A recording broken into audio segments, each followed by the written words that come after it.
buddy. Back in the saddle. Back in the saddle. How you feeling this morning? Hey, I got to tell you, this might be the best soreness I've felt since college. Oh, that's a bold statement, because for you, college has been about, what, 30 years? Yeah, about 100 years. Looking at my ARP card and thinking about college.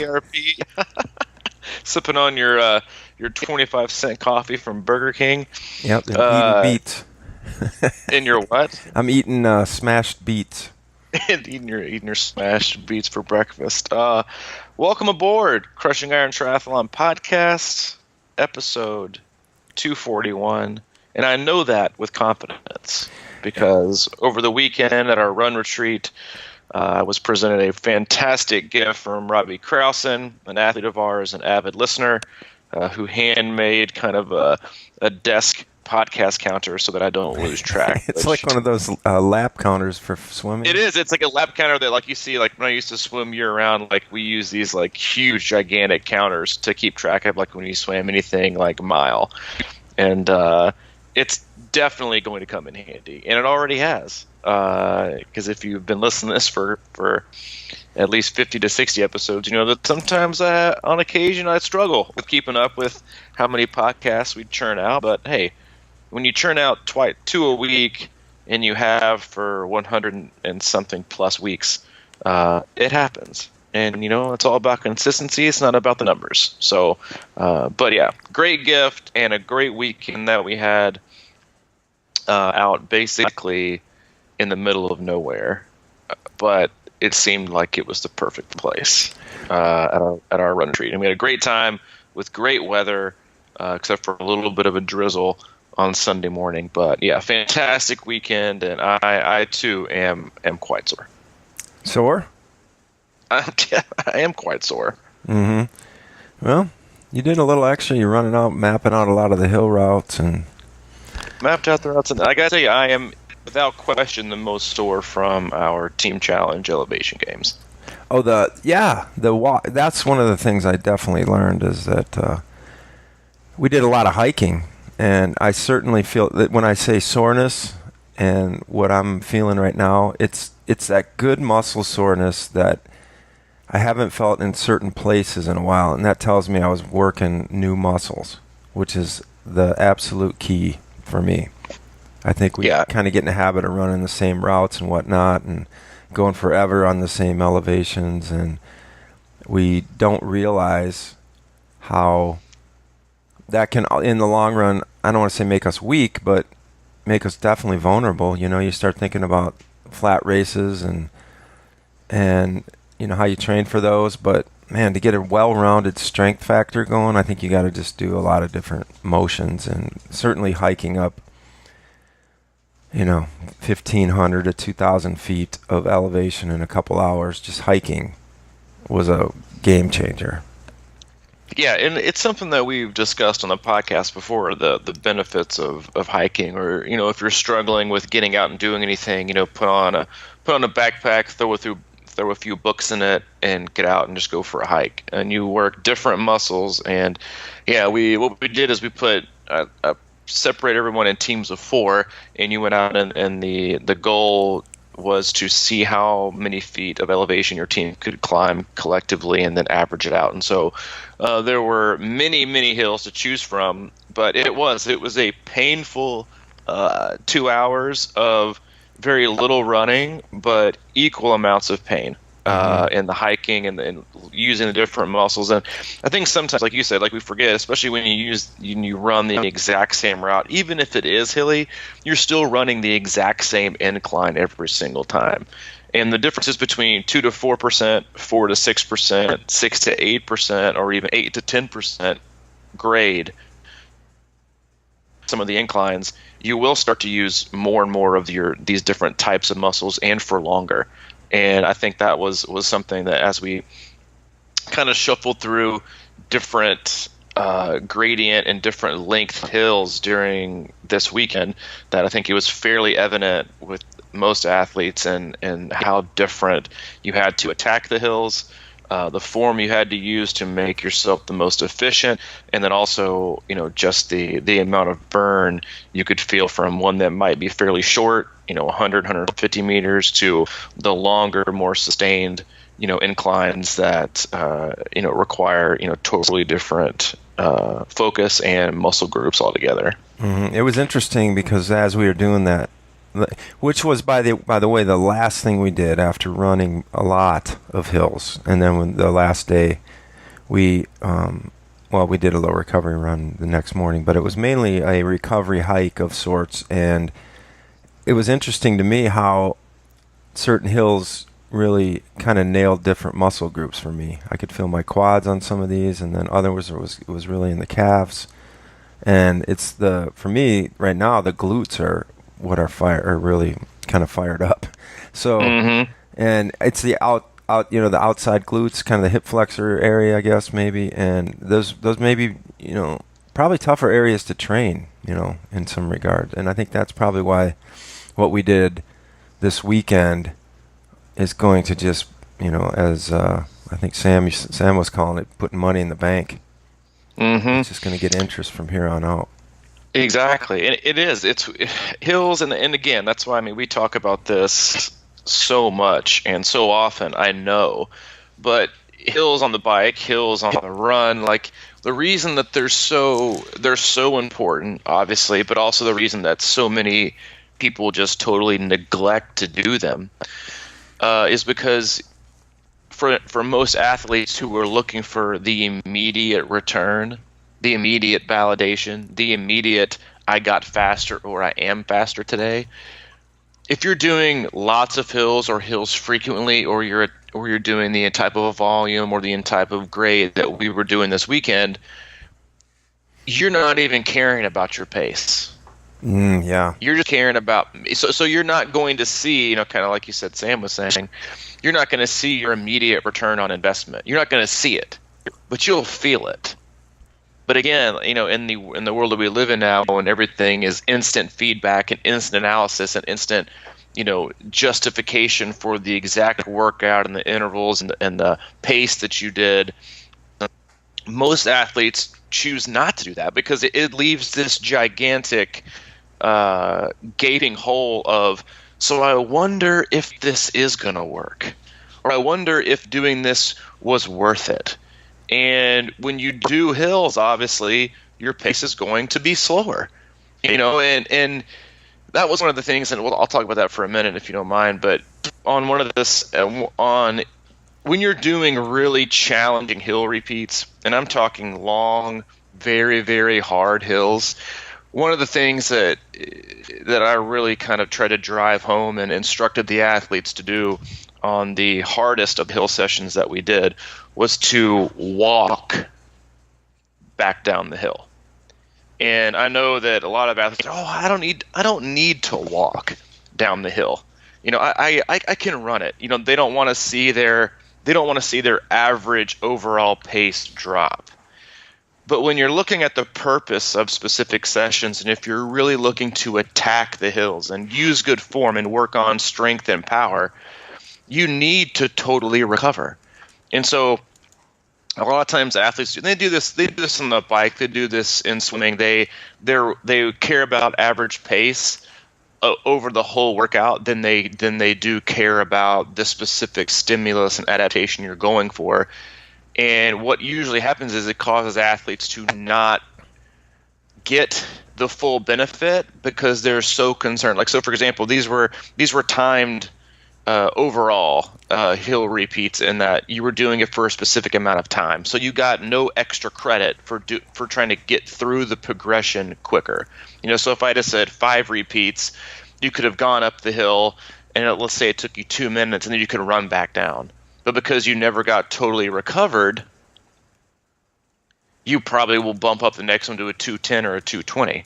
And then you might run down again, and then the next one you won't be able to hold it because you're using energy and more legs and you're getting less rest. But you're going to get done quicker, and your average pace might be lower. But when the purpose of the workout is to focus on strength, speed, and power, you want to be able to give yourself the best opportunity to do that. And again, it comes down to just recognizing the purpose of recovery, and then also in order to be able to teach your body and get the desired adaptation and physiological response, so you're going to be bigger, faster, stronger the next time, you have to be able to ask something of your body you aren't normally asking it. And that's going above and beyond. And there's just so many different ways to attack that and see benefit, but you have to be willing to detach from, this looks slower, so I'm getting slower, or how is this going to benefit, or so it takes trust, and it takes patience, and it just takes I think a different kind of it takes more of a long-term desire and focus than it does that short-term training justification that I think a lot of us look for.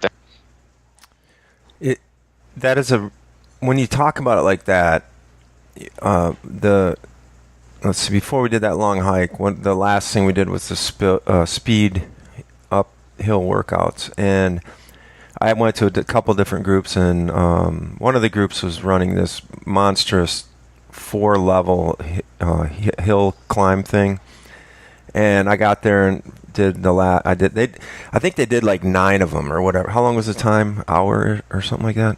It was a little, but depending on the group, it was between 55 minutes to about an hour and 10. Okay, so I got over there, and they were already about 5 of them in, and I did the last 4 with them, and so I'd run up, and it was just brutal, and they were running it hard, and I think that might be the key right there, right, or the thing, because if you run it hard enough, you're going to want to walk down it.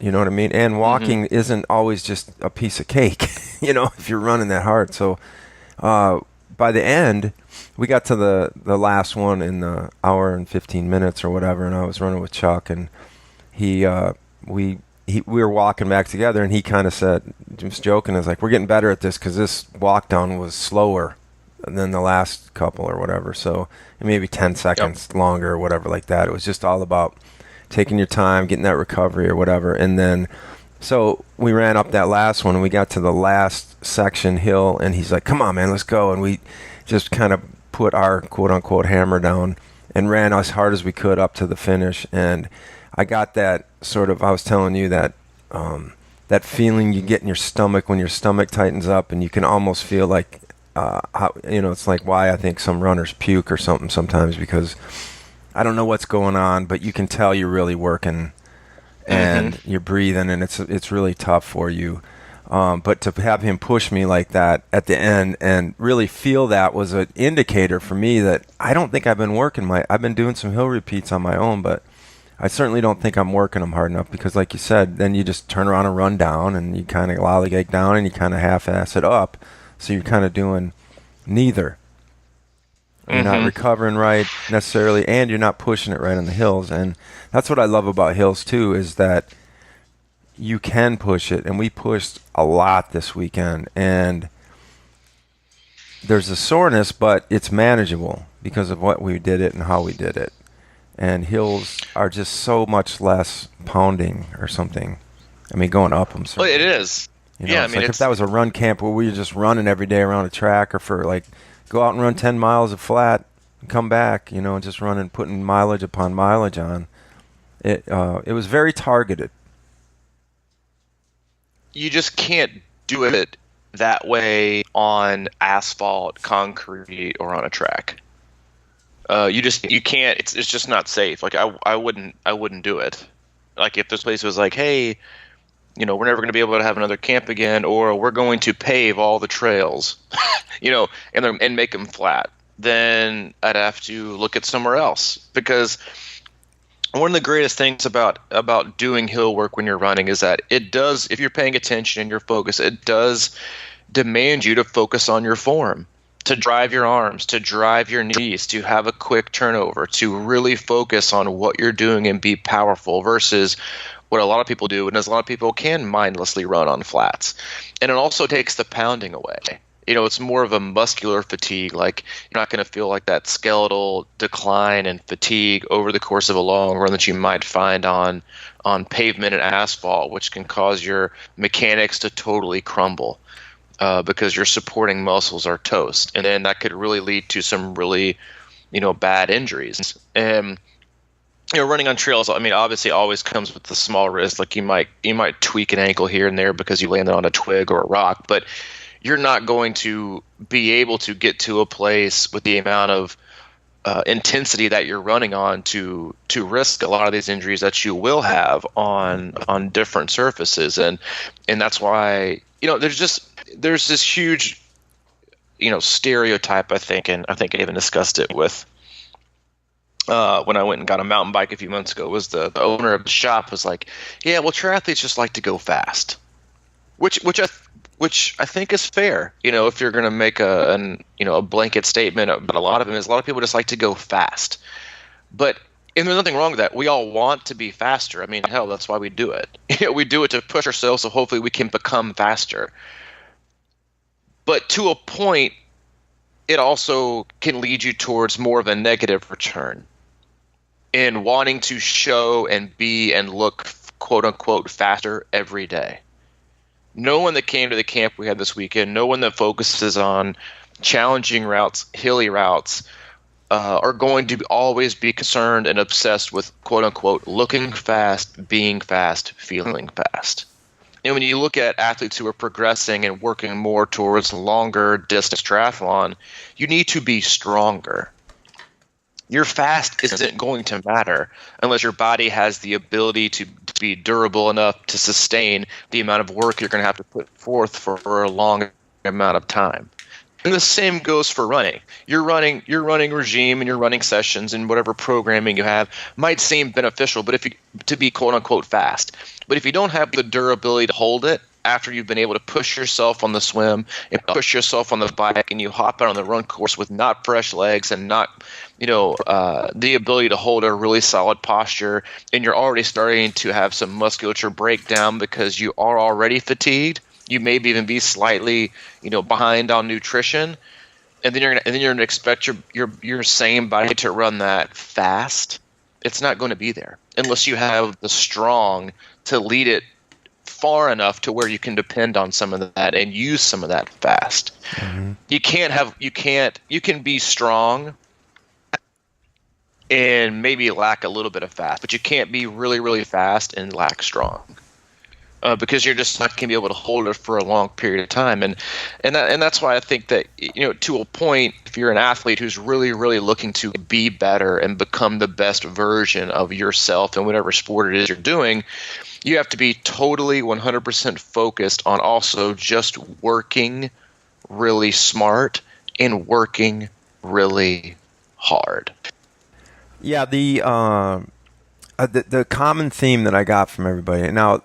And I think what you're talking about is so dead on, because one of the funniest things about what I kept seeing was that all the posts everybody was making, nobody was talking about mileage or speed at all. It was all about elevation, and it was cumulative elevation and how much elevation everybody got this weekend, and that was just kind of a different paradigm shift, I think, in everybody's minds in a way. And I think that's important to what you're saying about how sometimes let's work the hard sections hard and make sure you recover just in general, whether it's speed workouts or kind of intervals on your bike or whatever the case may be, and taking it more seriously about that down recovery time in between, so you can work as hard as you should.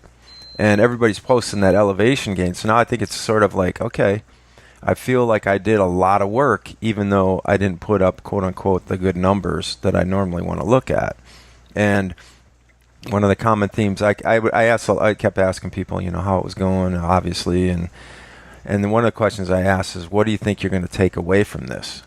And without question, the most common answer was that I'm much more capable than I thought I was. My capabilities are way higher than I thought, because like going into this, if you would have said out of the gate, hey, you're going to be doing 5,000 feet of elevation in 3 days and running, people might not have showed up, But you get this whole momentum thing going with, we had, again, as we always do at our camps, we have a wide range of skill level and experience level and things like that. And nobody's ever left behind. Everybody's always out there supporting all the way everyone else and wherever they can on the course. And I think that, I guess the point of that is that, the energy of being around people with the same mission is real. that getting in. Yep. It's sort of like I was thinking about it in terms of, like how Tony Robbins will have his co-walking retreats and all that stuff, and people just get there and they're shy or whatever. The next thing you know, 4 days later, they're, speaking on stage and, they're going like, whether or not these things last is the key, right? So how do you carry that forward is the big thing. But you have to be able, I think a huge takeaway is that, when you realize and you actually see that you're capable of doing something more than you thought, that's just one of those kind of, as I posted, keep going up. You never know what's over the next hill, because you always have another level usually that you can hit. And the question is, how do you hit it? And I think sometimes these camps and being around people that are encouraging you, and you're seeing other friends and people in your same place do it. And one of the funny parts for me was, all right, so you coached Chet, right? And we were talking all week, and it was the first time I got to meet him. And last year, without knowing him, we both raced Chattanooga 70.3, and he was joking with me on the phone because his wife is in the club. Yep. And we were on the phone together, and he was joking. He said, "Mike, you don't realize it, but last year at Chattanooga 70.3, you beat me by 3 seconds." And we're in the same age group. Them. Yeah, so we've been kind of joking about that, and obviously you're coaching him, and he's been working hard, and he feels good. And he said, he always jokes that he's coming after me this year. He's coming after me, and I was out there watching him, and he's working hard. And on that, so Sunday morning we got up, and it was raining. I got up a little late, and I wasn't sure. It was kind of a quasi-optional run because some people had to leave or whatever, but. Came down, and everybody was in there and ready to go running. And I went back up to my room, and I looked out the window, and I saw Chet taking off on that run, man. And I got dressed, and I went down, and I went out there. I was like, I'm not letting him get out ahead of me. So the friendly competition, the good encouragement, the positive energy from all the people around you can help you take you to a new level. A lot of us train alone, but these kind of things really do work. And when you find out you're capable of more than you thought, then let's see how we can spin that into the next part of our own solo training or whatever. When I look at the responses that many of the athletes had in the kind of the wake up or the realization that they were capable of more, none of what we did would have led them to a result of, or coming to a conclusion of, I'm way faster than that. Or my pace could be so much faster. I have so much more speed than I thought I had. The most common denominator from all the discussions I had and reading the comments, emails, text messages was, I'm capable of working harder. Mm-hmm. I'm capable of putting forth more effort. Because on hills and terrain, and when you're doing consecutive runs over and over and over again with breaks, but they're not huge long breaks, and you're packing a whole lot of punch into 4 days and 3 nights, where the majority of athletes were able to get between somewhere between 24 miles and 35 miles, and depending on the group in their time, it was I can work that hard. I can put forth more effort, and that's something, and that's like what you really want people to take away is that I can do it. When my whatever comes first, my body says stop or my mind says stop, whichever one comes first, it doesn't necessarily always mean that the other one has to just be a pushover and listen. Obviously, you don't want to neglect and totally, shut out really negative, obvious signs of, okay, it's time to stop. You don't want to be, you don't want to pose a detriment to your body by it telling you that you should stop, and then you just, force feeding it. But a lot of times it's that it's not so much telling you to stop, it's telling you that it would be a lot easier if I just did. And there's a conversation that always has to be had, and it was so great to see so many people pushing themselves to do one extra, or for the time-based things, for them to come back to the bottom and be like, you know what, I could just probably head back here and still be good, but you know what? I've got time. I think I've got time for one more. I want to get the most out of this opportunity. I want to get the most out of myself, which is the name of the game. It's what can you do? How hard can you work? What kind of effort are you willing to apply to get the most out of yourself? And that's the only thing, that's the only result in which you should be judged by or judge yourself by, is that how hard did I work? How the effort that I put in. And that's what I found with discussions that I've already had and just watching people and listening to them talk was not how fast they traveled, but how proud they were of how hard they worked. And that is something that I think we all need to be reminded of, to push ourselves to go, because honestly, even if you're having a great day and things are going well, if you didn't give your best, then, is it really something to hang your hat on? Or is it in the face of adversity or the face of things that are really, really difficult, can I actually override my previous bad habits? And honestly, that was one of the biggest things that I took from it.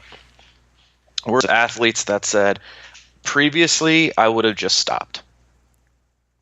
I'm mentally weak, but I'm mentally fragile on occasions in that I'm not willing to have that extra conversation with my body and my mind. I just immediately give in to those negative thoughts or that self-doubt or that you can't do it or you're not able.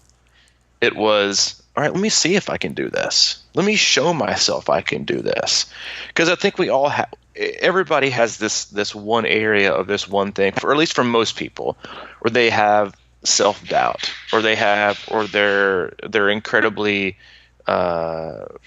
self-critical of something that they can or can't do. And I think at some point you've got to just really choose to kind of overthrow that thought process and show yourself that you can. Yeah.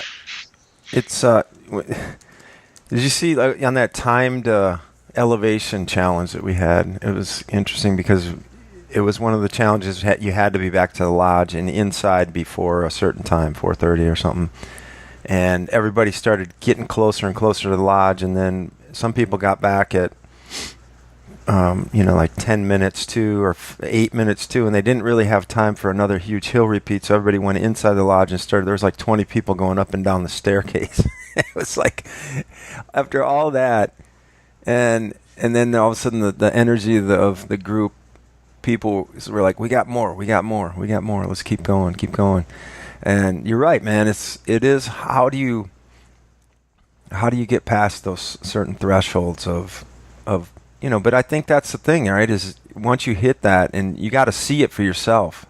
And sometimes when you're on your own and you're out in the middle of nowhere and you're trying to run hill repeats by yourself, it's like so easy just to be like, well, I don't know, I probably could, but let's just get back, And if someone else if David Goggins came running along and said, you're not done, let's do it, you'd probably just keep going, And right. Who knows how long you'd keep going. Seriously. So we had like a whole slew of mini David Gogginses out there, kind of every time you were trying to hide behind a tree or something, that they'd grab you and just say, let's go, we got another one, And to actually do it is the only really way to learn those things, I think. So that's the key variable of training with someone else who's going to push you, and it comes for the right reasons. Just the fact that people pay to come out there, and then they don't have to do any of this stuff. You can come to run camp and can't kick back on the couch if you want to deal with the repercussions of that from everybody giving you shit. But the fact is, everybody already made the team. You know what I mean? Yeah. It's not like you're trying to make the cut, or it's all about you and how far you want to go. And I think everybody wants to go as far as they can. It's just a matter of seeing others and how they do it, and realizing that you can do it yourself. And now all of a sudden, I'm sure people are probably, as much as we ran and climbed all weekend, I'm sure people are dying to get out there and run today on their normal course, just to see, like, hey, well, this isn't as hard as I thought it was. Yeah, and you're here for you, but you're supported by me. Mm-hmm. And I think that's, again, like what you're saying, is one of the biggest things to take away was, and not so much of, see, I can do this. It's that shut up. In your mind or in your heart or wherever this negative thought process comes, it's I don't have to listen to you. You don't get to rule every thought that I have. You don't get to tell me to give up on the last repeat. You don't get to tell me that, you know what? That's plenty. That's enough. You've done enough. No one's gonna be like, hey, you know what? Head out and turn it back for another one. They're all gonna give you a high five anyway. But it's, can I myself turn back around in good conscience and come back and look at all these other people's eyes that did lay it out on the table and think, you know what? I did too. It's finally just choosing to not give in and not listen to that party that's like, but it'd be so easy to just not do this or skip this last one. And nobody's gonna. And that's like the double-edged sword, but by having so many people that are so supportive, they're not going to give you a hard time. But it's that it's that internal battle, and I think that, like I said, everyone has it. I think I was having this conversation. It kind of, we didn't go as in depth as I go right now, but with a friend of mine who is also in recovery, and this person was saying something like, yeah, it's just my mind always gives in before my body.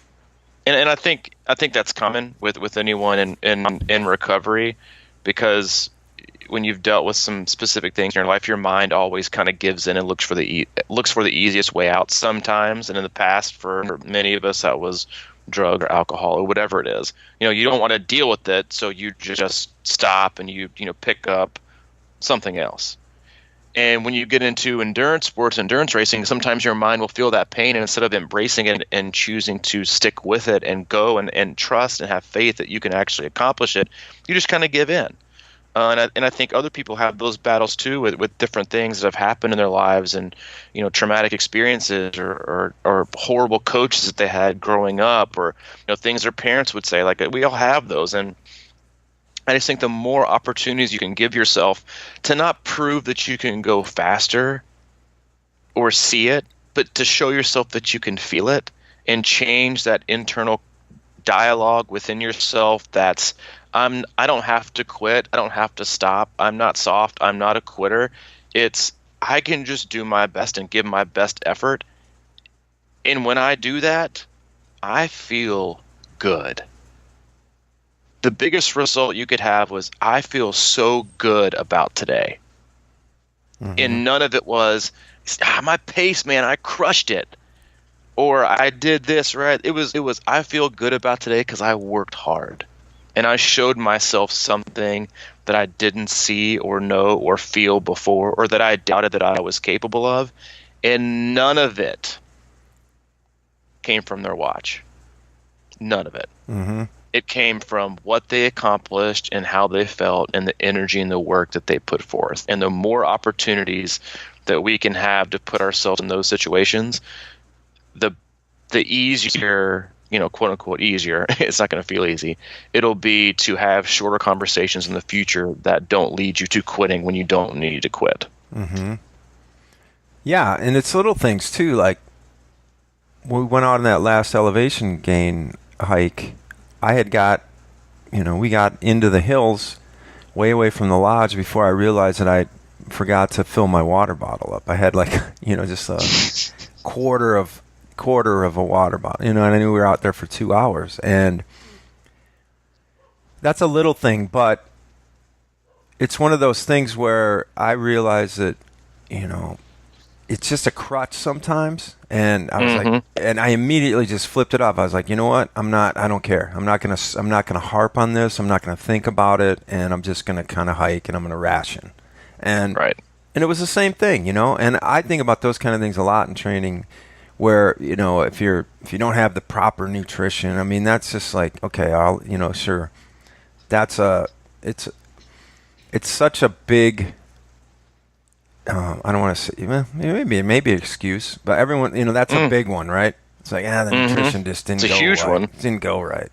And I'm sitting out there watching some of these guys. They didn't even have water on some of these hill repeat. It's like, it's like we're tougher than we think we are, physically and mentally, and it's like, it's that weakness you're talking about in your mind where it's easier for your mind to say, let's quit and do something else, grab something else, grab a drink, grab a whatever. That I think is another piece of this is like, grab a gel, grab a this, grab a that, and it's not always that. It can be, and it definitely helps, and if you time it right, it's certainly going to make a good difference. But to be 100% dependent on that, if you drop your nutrition, then what? Are you just going to give up? Well, now, don't get us wrong, and nutrition is very important, especially when you're trying to achieve your highest performance. Right. But I do think, to an extent, about what you said, is it's also the easiest crutch and fall away that we can take of. It's more of a logical decision making, cerebral decision making. I just goofed with wrong math, or I'm just forgetful, and we can blame our shortcoming or our quitting early or our not going as hard as we thought on that, and use it as a valid, not excuse, but this is the valid reason why I just didn't do it, because I didn't have X. It's a good, it's a good ripcord, safety cord. It's just like, I just pull the nutrition card, I just didn't come prepared. Maybe do a little bit better next time, instead of, listen, can I really keep going? Yeah, I probably can. Okay, here I go. Yeah, I was an idiot and didn't bring what I thought I should, but that doesn't also mean I need to stop totally and do X, Y, or Z. Mm-hmm. And so again, it all comes down to what's the most honest conversation doing, and what you're going through, and how you feel, and can you do more? Mm-hmm. And what's the first thing you're going to jump to? Is it going to be to stop, or to quit, or to but my nutrition, or but this? What's it going to be? And again, obviously nutrition plays a big part of it. And again, I think a lack of nutrition can lead to poor decision making, or giving in. Like if you just don't have it, you're not going to be able to fight through certain occasions and certain circumstances in which you might normally would have been able to conquer. But still, it doesn't. There's so many different layers of mailing it in and choosing to not mail it in. Yeah, and that's my point. I didn't mean necessarily just to be able to experience that feeling and be like, oh, not throw the whole day away, but figure out, okay, how am I going to tackle this now, or what's my other option, or how can I make a new decision about I didn't have my planned nutrition or my planned hydration in place, but just practice. It's like practicing getting through it the best way you can, rather than just throwing in the towel kind of thing as a deal. As it turned out, towards the last 20 minutes or whatever, Scott threw me a bar, energy bar, and it didn't really have time to kick in. It didn't really matter at that point, but it was one of those things where I sort of like that sometimes, in training, where you get screwed up, and then it's like, a little bit of practice in bad nutrition or whatever, and you realize sort of you are capable of doing more than you thought, even without perfect nutrition. Maybe. It's sort of like you're saying, if an alcoholic reaches for a drink, that's going to short-term do it for him, but like maybe a little bit of pain in the interim, and you come out the other side in a better spot if you avoid that. Yeah, well, it's just a cop out. Mm-hmm. And we use this with everything in life. What's your biggest cop out?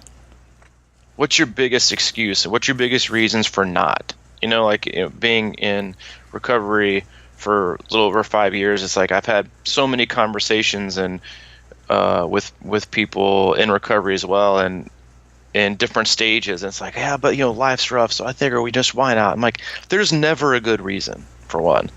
But it's just everybody has their one go-to excuse, whether it's life or work or same thing, job, but there's just something, and don't get me wrong, there's always a place and a time to make those healthy, right decisions to not do X, Y, and Z. But we also have our quick trigger. What's the easiest? What's always our fallback? What's our fallback plan? Where I know I can somewhat get forgiven and it might look fine, but in the reality, at the moment, was it necessary or was it right? And I just think that that's ultimately where you can challenge yourself the most as an athlete is, and we talked this before on many podcasts, and especially the earlier ones, was some of the best results and the best days you're ever going to have aren't going to be what your training peak says. It's not going to be what your data says. It's not going to be what your watch says. It's going to be about who you found out or what you found out about who you really are. Were the conditions perfect? Was everything else perfect? Did you mail it in after a flat tire and just call it a day? Because everything, we all know people like this. If it doesn't go perfect, it's over. It's over. Done. It's done. We all know perfect Pat. We all know somebody who is, if life isn't perfect, if life isn't throwing you nothing but rainbows and stars and stickers, that things just, yeah, and that unicorns. things just, yeah, and it's definitely unicorns. But don't make the horn too sharp, because even then that might cause trouble. Is that we all know that everything has to be perfect, because then they fall back into the almost like I can't stand it, almost like triathlon victim mentality. Like nothing's ever going my way and nothing is ever working out for me. Dude, let me tell you. Let me give you a list of all the people that I know that are going through 10 times as much, and they're finding a way. So sack it up. Or stop making excuses. Or just, you know what? How about just start making it about what it's really about instead of what you're talking about that it really, might seem. Yeah, the hidden. Just let's just get down to the real nitty-gritty here. And again, that's not really comfortable, and it's hard, and it's never a fun conversation, and I have it quite frequently. But let's just figure out what the real deal is, and then let's address it, and let's see the best we can do. And let's do the best that we can. And that's when you find the most out about yourself, and the proudest that you are is not because it's working out perfect, but it's because in the midst of things not going well or not going great, you still managed to maybe not find a way to still do something incredible, but you chose not to give in to the conditions, the obstacles, the circumstances, or most importantly, the negative self-talk. I can't tell you how many times I've seen on a course, the many that I've spectated and seen so many athletes, you can see them not give in. They don't give in to anything from the chin down. They have this moment where they stop and they walk and they shake their head. And it's not because their legs won't work. So many times it's because their mind just said, you don't have it in you. You can't do this. And the athlete and what they've gone through and the things they've had to deal with, and they're not at that place yet, comes back and says, you're right, I can't. And then the split second afterwards, they've already succumbed to this conversation. They've already succumbed to this new, this conversation, and they've kind of given in, but they're just disgusted with themselves. Yeah. That's a bad place to be. We've all been there. I know. In some aspect of life, not just try them. It's like, I can't believe I can't believe I went there on myself. It's like, but it's incredibly, it's just incredibly hard. Yeah. It's almost like you just got to get sick of it. I mean, like the analogy of hitting the bottom, like how many times is that going to happen to you before you're like, come on. You got to have that talk with yourself, that negative, positive self-talk. And you got to go through it, And at some point, you're going to be able to break through, I guess. You know, you run into these walls all the time, but it's just, I don't know. It's difficult, though, to think about. I mean, a lot of times it's as simple as flipping a switch. It's like, you know what? I'm not going to let this beat me. Mm-hmm. That's it. It's done. But to get to that point, I mean, it's so simple, but it's so hard. I don't know how else to describe it. It is nothing that we all haven't dealt with. Mm-hmm. Every single person, you, me, every person that is probably listening to this podcast that deals with. And again, as so many things in life will tell you, it's about also allowing yourself to, maybe not even daily, but weekly, monthly, periodically, to connect and be around other people who are also willing to admit that it's also a struggle and that it doesn't come so easy. Because I think a lot of us have this fake or see this fake reality of other people or people who look like they've got it together, or you wouldn't ever give into that. And that person that owns it, like, yeah, you're right, I'm just pretty much a badass. Or the average Joe who's pretty much 99% of us, who's like, yeah, dude, I've been there, I've done that, and it sucks. Don't do it. Or let me tell you my turning point in not giving in. And there's just so many things that go into giving yourself that power to make that decision, and to have the courage and the strength to tell yourself, or to tell your old self. And I think that's ultimately the biggest thing, is when you get into a sport, so many of us get into it to change and enrich our lives and to do something better and to try to work towards becoming something or someone greater. And just like the guy that looks himself in the mirror who's lost 150 pounds, they still see that person who is 150 pounds heavier. Yeah. They have a really hard time seeing who they are now, because their mind is still in that place. And the same thing goes with athletes. You see your watch, you see the numbers, you see what you've been able to accomplish, but still, that little voice in your head, that old you have yet to shed it. And that old you, that smaller version that's still barely left, it is amazing. It's a monster. Exactly. It is a monster that will drive your train and will drive you as long as you are willing to let it. No matter how little of it is actually left, even if it's just a shadow or a crumb of your former self, it will absolutely drive your train, and it will drive it into the ground. And it will override every other part of your brain and your heart that is telling you, whoa, wait a minute. That is not me. That is not who I am anymore. That is not the way that I live. Or that's not the way that I train. That's not the way that I talk to myself. That's not the effort I put in. They will drive that train. And I don't think they ever go away totally.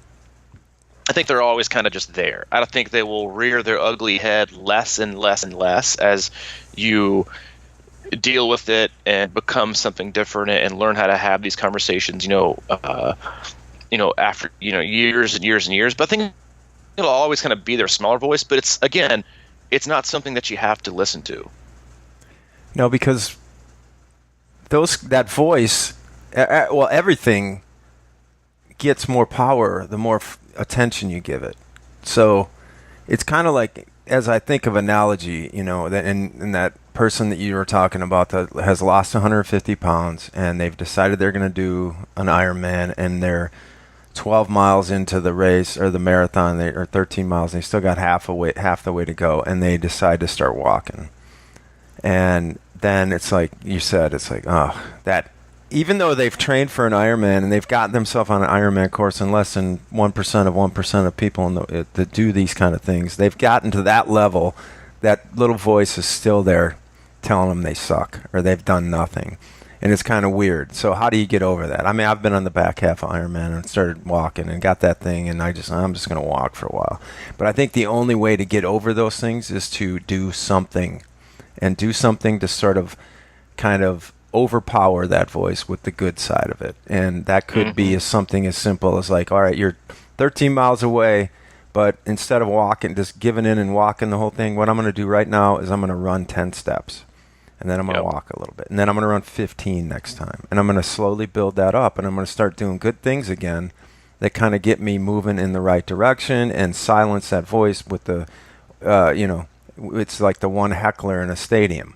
You want to have the crowd just drown them out and get that positive fuel. So just start. And I'm going to start doing this. If this happens to me, it's like it's easy to sit there and just start walk. Well, I'm going to walk a mile, and then I'm going to see what happens.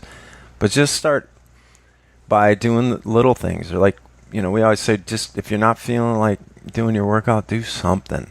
Do something positive, because the more you sit around and the more you listen to that negative demon or whatever, that monster with that megaphone harping at you, the worse it's going to get, because you can't not hear it anymore. But the point is just to go and shut it up by putting in good things like changing your diet. You can't just all of a sudden flip a switch and start eating 100% healthy if you've been crap your whole life. Just start putting good stuff in. Don't try to change your whole life on a dime. Are you? And don't convince yourself you're, I just think there's a lot to be gained from both. And I know for me personally, and going back to like being in recovery, like when I first I remember when I first got sober, people always talk about having like relapse dreams, where they would just totally and I'm incredibly lucky to only have had like 2, but I can tell you that they're awful. But even months and years that go by, you still some days like you have these feelings or these thoughts that remind you of the way that things used to be. And even for a split second, you feel you have these like horrible feelings of, gosh, like this is terrible, I'm back. And then you have to be like, wait a minute, no, I'm not.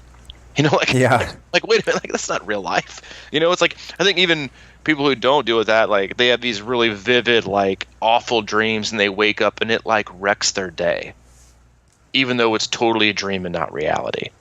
And you have to be like, wait a minute, this isn't real life. Like this isn't me. This is really happening. But I think at the same time, you can also be like, you know what? I still have to be sensitive to the fact and recognize the fact that obviously it's still having an impact on me. And it's still and that's okay. Guess what? I'm human. Like these things still have an effect on me, but it doesn't have to effectively create a new reality for me and drive the rest of the day or drive the rest of the week. And I think that's the happy medium, and that's where it can start, but that's not where it has to end. And letting it dictate your race or your training or your whole week. We always talk about like, Monday's down the drain, there goes the whole week. Let's start again next week. It's like just throwing in the towel and mailing it in, because it's hard to get back up and it's hard for things to not be perfect, but it never is. It never is. And I remember like, I guess a good example of this was when I got back from Disney. I was talking to a buddy of mine. I was like, like now I finally got like a few months where I can really dial it in, and nothing, no trips, no travel, nothing real big hanging over my head. I'm excited to put in a bunch of work. 4 days later, my house is sold. Now I'm moving. It's like, it's like you're the best laid plans. And it's just you have to be willing to adapt, and you have to also be forgiving and gracious within yourself to just be like, you know what? As long as I'm doing the best with what I've got and making the best decisions that I can, then when I lay my head down at night, then I'll be happy. And then I'll be content, and I'll be just fine. I'll wake up the next day and try to do it all over again. That's really good stuff, man. Hopefully. I hope so, too.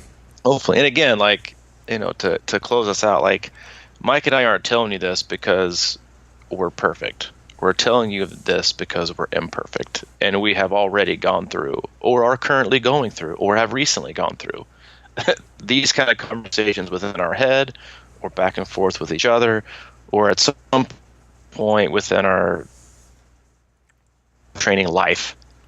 This has happened, and I'm sure there are plenty of you, and I already know some, that are having these difficult conversations and battling of listening to them or not listening to them or letting them drive action. And the best thing that we can do, and what we try to do on every podcast, is at least help prepare you and help fill up your toolbox to battle the never-ending, life circumstances and training dilemmas and obstacles that we all come across. And that we're oftentimes not the most generous in talking about, because it shows that, we might have a chink in our armor.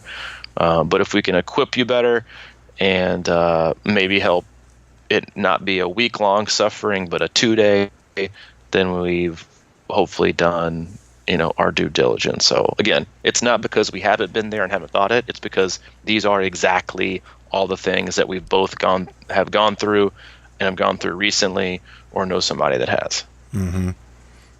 Yeah, man. It's just the conversations we've always had in sort of our search for these truths or answers.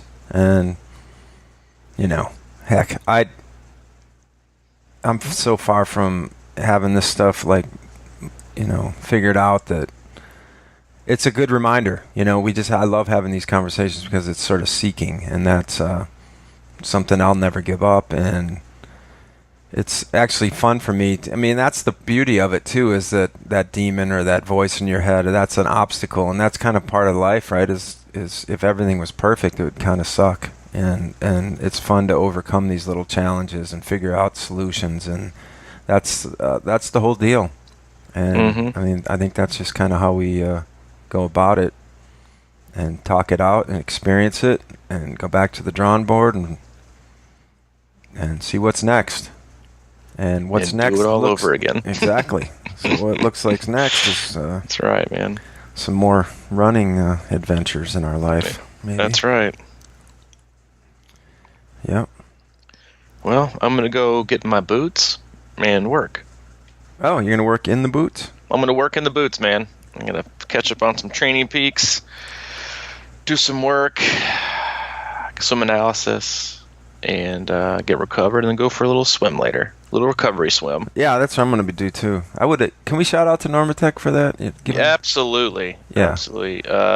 Normatec, who make outstanding recovery boots, they provided our lodge with 2 sets and each cabin with a set of their Normatec recovery boots for the run camp. And they were used excessively. Yeah. I think the cabins in the lodge, and maybe the lodge, but the cabins had like a timesheet where you had to like log in your name so you could swap like every 30 minutes. And I know the lodge, everybody just put it in that like main side room, which was the big entertainment area, and people just came in and came out and loved them, and they work great. So yeah, huge shout out and a big thank you to Normatec for hooking us up this last weekend. Yeah. All right. Well, I'm going to hit the pool too after I get this podcast posted. And yeah, let's go get swim. And we appreciate you listening. We'll check you again on Thursday. And if you have any other questions or comments or inquiries, you can reach out to me directly, c26coach@gmail.com. You can always reach out to Mike as well, crushingiron@gmail.com. And for our one-stop shop, training plans, coaching, swim analysis, our blog, training camps, you name it, you can go to crushingiron.com, and you will get all the info you need there. Mm-hmm. And, close Facebook group, search Crushing Iron Group on Facebook, and hope to have a video summary of our run retreat in the next couple days. So I started working on that last night. So I better get to see what we're talking about with regards to the beautiful scenery and the hills and the camaraderie and the people out there. It's awesome. Yeah. All right, man. Have a great day. We'll talk to you guys soon. Be in touch. Bye-bye.